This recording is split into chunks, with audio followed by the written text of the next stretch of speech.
the terrain and getting a sense of how completely fragile existence was there. That those towns, Commerce and the adjacent one, Pitcher, where his wife grew up, were literally completely undermined. So there were cave-ins all the time. You could be driving down the street and boom, your car would just like plop down into some nether region. They had taken so much zinc and lead ore out of the ground that there's almost a skyline of what look like sand dunes, but they're not sand dunes. They're the detritus from decades of mining. And so there's a sense of precariousness that I felt walking around and driving around. I mean, you keep looking up at these gigantic mountains, which kids, party on and go sleigh riding on. And you look at them and you go, well, gee, if all that came out of the ground, what's underneath my feet? And, the answer is not much.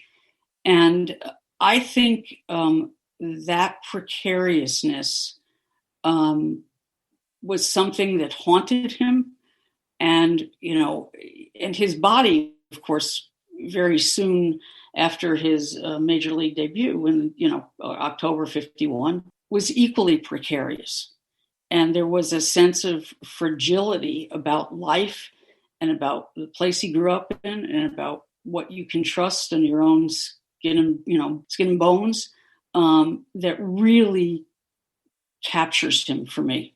So that was the most important thing I came away with. Mutt Mantle died at the age of 40. And that was something that, like you said, had a long-lasting impact on Mickey Mantle, after spending years in those mines. And I was interested in something that Keith Olbermann wrote. I think it was in the New York Times when he reviewed your book. He said, death is the unexpected theme of this biography, talking about Mutt Mantle's early death and Mickey Mantle's kind of obsession with the fact that he thought he was going to die early as well. Do you think that's a fair summation of the book? Well, I think that Mickey used that. I mean, his throwaway line was always, well, all the Mantle men die before 40, so I might as well drink myself to death, right? Party because I'll be gone by 40. And what was shocking to me and, really revelatory was that wasn't true. I couldn't find a bunch of Mantle men who died before 40. Yes, Mutt did, but that disease that he thought he was going to get, the non-Hodgkin's lymphoma, nobody else had that. It's like, it was like a tale, we all tell ourselves tales, some accurate, some not so accurate, that, define the narrative of our lives. And that was a story that he told himself, but it wasn't a true story.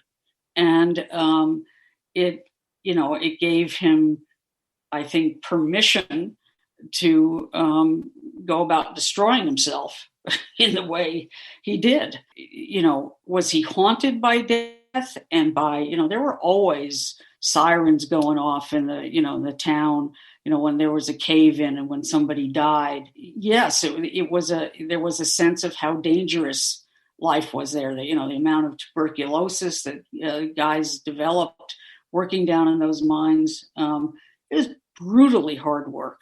I mean, the town of Pitcher, where Merlin, grew up and went to school, has literally been wiped off the face of the earth. It's so toxic that they just moved everybody out and, goodbye, so long, don't go there. Commerce still exists, however, though I did notice that the house that was recently sold, it's a little pathetic little white house with a little porch. How they fit all those people in there, I don't know. With that famous leaning, it's as famous as the Leaning Tower of Pisa, the leaning shed where Mutt Mantle threw to Mickey every day after school. One of the interesting details in the book was Mickey Mantle was friends with the great country singer Roy Clark. And at one point, when I believe it was, in the 60s, he told Clark that when he died, he wanted Clark to play Yesterday When I Was Young at his funeral. And it's remarkable that somebody as young as he was already planning his own funeral. Yeah, well, like I said, he thought that there was a death sentence and that he was living, that he was in a race against time. And,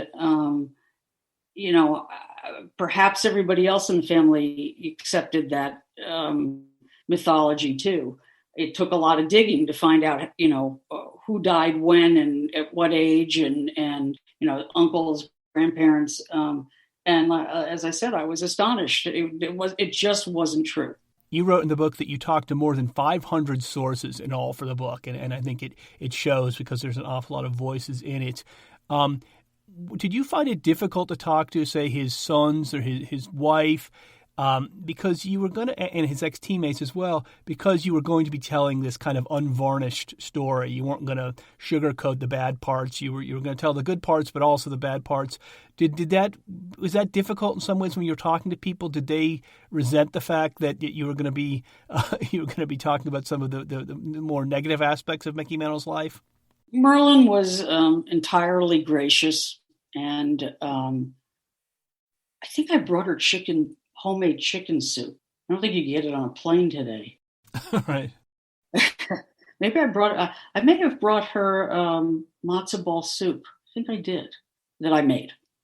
Anyway, she was gracious. She had a very difficult life with him, right? I mean, he was never faithful. He would come home to her and never completely abandoned the family, but he was living with another woman, at the time of his death. So she was pretty clear-eyed. And two of his sons had already died. One, named for Billy Martin, Billy died young, and that tormented him. That Billy had the disease that killed Mutt, skipped a generation and went to him. I think the official cause of death ultimately was a heart attack. But so he had 4 sons, and 2 of them predeceased him.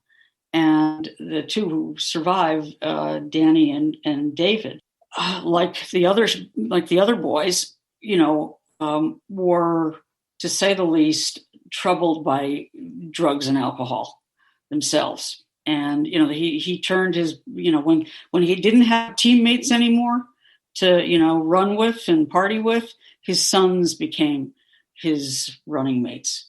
And that's pretty awful, right? I mean, he hadn't really paid very much attention to them when they were young. He wasn't around. You were, in the summer, you were on the road with a team.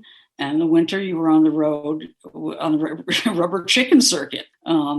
So it would be completely understandable that whatever he offered them in terms of attention, even if it was negative attention, would be balm to their souls. And they were pretty good with me until I wrote about the home run he hit in spring training in 1951. That was the turning point, again, early turning point. The Yankees, for once, had trained out west. Was part of Del Webb's plan to try to help urge Major League Baseball west. They had barnstormed down the California coast, and they were at USC that day. And he hit a home run that went over the wall, center field wall, and in myth, hit Frank Gifford, who was practicing football on the adjacent field. And all the measurements that, that amateur sleuths had done swore it was 100, it went 600 feet. Well, it couldn't have gone 600 feet. Again, I got out the Sanborn maps and had Alan look at it and some other people look at it. It may have bounced to 600 feet, but it didn't go 600 feet. And, my take was, what a prodigious show of strength. No wonder Casey Stengel said, hey, I'm bringing that kid north with me this year. who had just finished playing a season of Class C ball on bad fields with poor lighting. To me, it didn't matter whether it traveled 599 feet or 600 feet. It didn't matter if it was 590 or 560 or 560. It was an incredible home run. And it changed the course of his career because it so impressed Casey Stengel. But that's what made Danny and David angry at me. And at first I didn't understand it.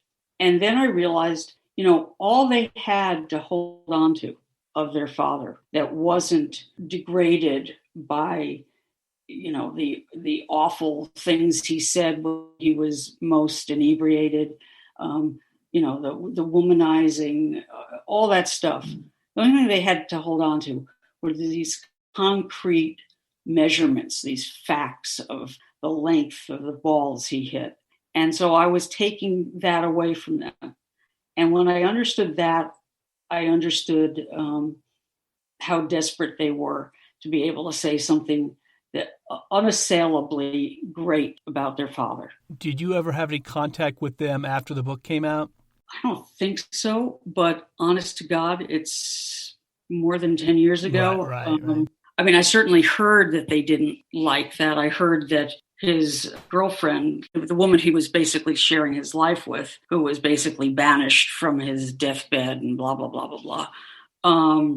She was very unhappy with me.